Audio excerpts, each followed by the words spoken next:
Well, everything is sacred, isn't it? Well, yeah, and so if that's my favorite Einstein quote. There's only really two ways to see this universe: that nothing is a miracle, or that everything is a miracle. Right. And it's so long as you come from the perspective that everything is a miracle and everything is sacred, then everything that you do in your life becomes your yoga. It goes back to the conversation that we had earlier about meditation. Then meditation and yoga and all these things become part of your operating system, where life becomes a process of self-discovery and awakening and enlightenment and revelation, right? But if you start to quarantine those moments to, the hour and a half yoga class and the 20 minutes on your cushion, or, hey, I'm going to go hear the Dalai Lama speak, and I'm going to wear all my prayer beads, we're kidding ourselves. Yeah. In that capacity. Yeah, absolutely. If I was in LA closer to where you're at, I would be taking your classes in a heartbeat. I would be studying under you so fast it'd make your head spin. Oh, amen. Well, I appreciate that. And what's happened with me with filmmaking and all these types of things is I've been traveling a considerable amount. I've been in Africa and Europe and all sorts of places, just making movies and making these stories. So what I did, what I decided to do last year with Sacred Mysteries was, I can't be there every Thursday anymore, and I don't need to be, because what happens is it becomes a trap. It's like, Pedram's the teacher, Pedram's the teacher, and so my message from the get-go has been, I am not the teacher. Your teacher is inside of you. Learn these exercises. Yes. And stop looking outside of yourself. Yes. So what I did was I worked with Sacred Mysteries, and they were really good about kind of letting me say what needed to be said and not watering anything down, which is what a lot of these companies want to do, is just, let's do yoga for weight loss. Let's do Qigong for, Qigong with coffee. And, all this kind of crap that people want to do. Right. To cater to the people who are asleep and don't really want to, wake up, but, want to dress themselves in yoga. And so we created this 3 DVD set that teaches a lot of these esoteric practices and just goes for it. Absolutely. And so I've been very happy with that because, I say to people, great, what DVD are you on? What exercise are you on? Where are you stuck? Okay, go practice this and come back.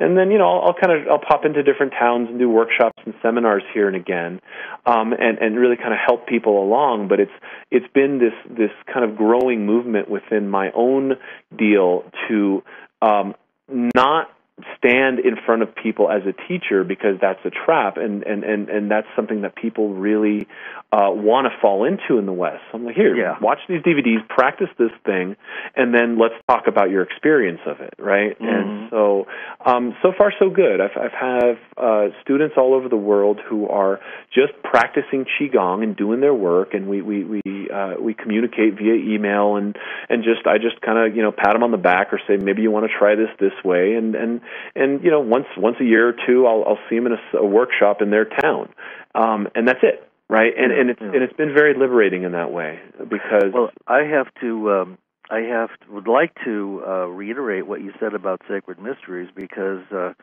Jay Widener, who does the Sacred Mysteries series with Sharon Rose, is one of my very favorite people on the planet. And he's been on the show a few times, and his series is absolutely magnificent. He's way out beyond the cutting edge on the esoteric and on alchemy and a variety of subjects. So I just wanted to put a little plug in there for Jay, because he's really working hard at it, and he's coming out with some of the most, let's just say, information that hasn't been allowed or hasn't come out heretofore. Yes, they are torchbearers, and they are brave, and they are wonderful people. And I'm happy and proud to know them, because it's the tendency in the market is always to cater towards stupid. Yes, right? Yes. Well, the audience won't get that. Well, the audience doesn't want that. Well, you know what? This is the teaching. So I'm going to represent it for what it is, and the people who see it for what it is will gravitate towards it. And they've really held that, and that's commendable, and I take my hat off to them. Absolutely. Now, you mentioned the Iron Age, and there's a couple of things, alchemy and the Kali Yuga. We're in the is it the Vedas that say that we're in the Kali Yuga, and that this is the densest period before the Golden Age? And if so, obviously it's the dumbest, but no, seriously, it is the densest, least spiritual, and we're coming up on the odometer, aren't we, on the turning over of that age, the 26,000-year cycle? Absolutely. I mean, we're on contentious about what the actual turning of the date is. Some people are hardline 2012ers, and and there's a lot of different interpretations of the Vedas, and it falls between the era that we're in right now and somewhere around 2100 to 2300. Okay.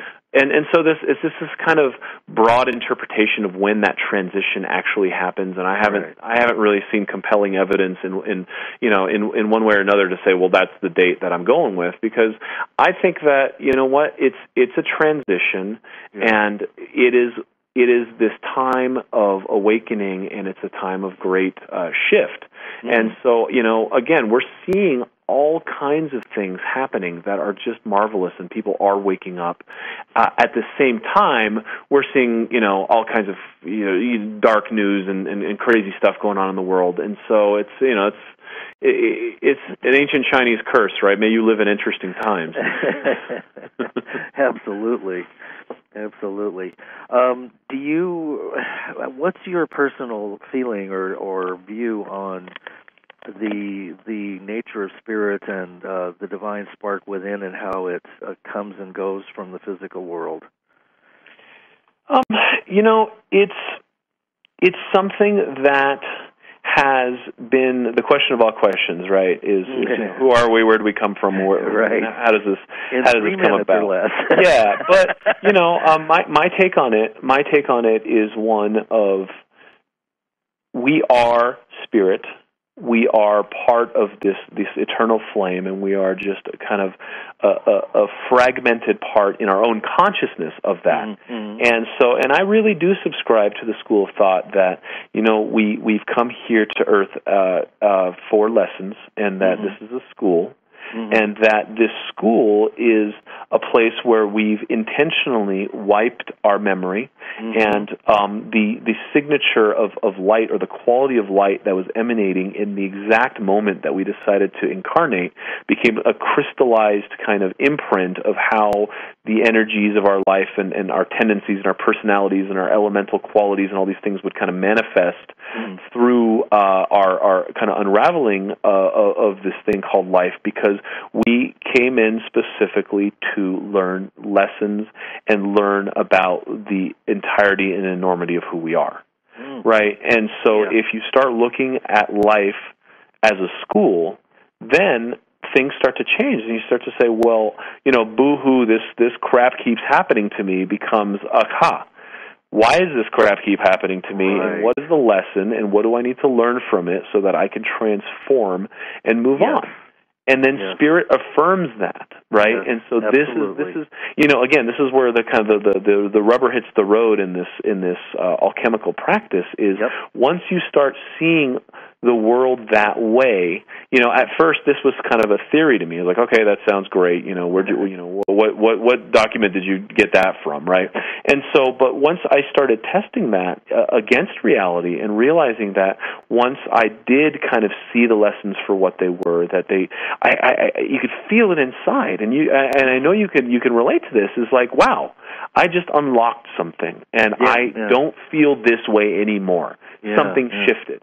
Absolutely. And so you start to then develop a relationship with your spirit, and then the spirit, and through the super consciousness, is constantly communicating with you, and you've created this channel where you're actually able to listen, and then life becomes really, really fun. Yes. The magical mystery tour continues. Amen. Exactly. Once you get in on that, then you're playing the game of all games, right? The only game in town, which is this wonderful transformational, magical thing called life. Yeah. And you ask how many people on the street think life is magical and how wonderful it is, and they just grunt and curse at you and keep walking. And so we got a lot of work to do. That's right. But I can tell you, this is a lot more fun of a game than the one of materialism. So anyway, we are in a mystery school, no doubt about it. Pedram, Before we have to go, this went so fast I could have talked to you for another hour. We were just getting rolling. Oh, I so enjoy our time on air. It's really fun. Me too. But I want to make sure you get your websites out and the name of your book and anything else that you would like to share for the listeners. Great, I appreciate that. The website is TaoistPath.com, TAOIST path.com, and that can kind of lead you to everything. And the book is called Rise and Shine: Awaken Your Energy Body with Taoist Alchemy and Qigong, and you can search for it in Facebook. It has a Facebook page and all these things. I'm of the generation that grew up with computers, so I'm not afraid of them, and so I've got it on Facebook and I've got it in places where people can find it. And please, share it with people you think need to wake up to this information, because I took a lot of time and energy to put this thing together, because frankly, I'm radio shows aside, I'm tired of saying it, saying the same stuff to everyone every time. It's the same story, and so once you wake up to it and you just get in and you start doing it, life becomes magical and life starts changing. So TaoistPath.com, Rise and Shine, the book. It's on Facebook. You'll see a cover of a guy, barbed wire around his feet, and waking up and growing a light body. And I'm very happy with the Process Media and the publishers, who also were very open and good about just letting me keep the information intact, and they did a wonderful job with it. So Process Media is also right up there in the same caliber with Sacred Mysteries, and just holding it for the good work to be disseminated. Wonderful, Pedram. Well, thank you so much for coming back on the show. It's been a delight having you. I love talking to you, and I love your being. And keep on sharing out there. And thank you, everybody, for listening. And I guess that's a wrap. Always a pleasure. All right. Good night, Pedram, and good night, everybody.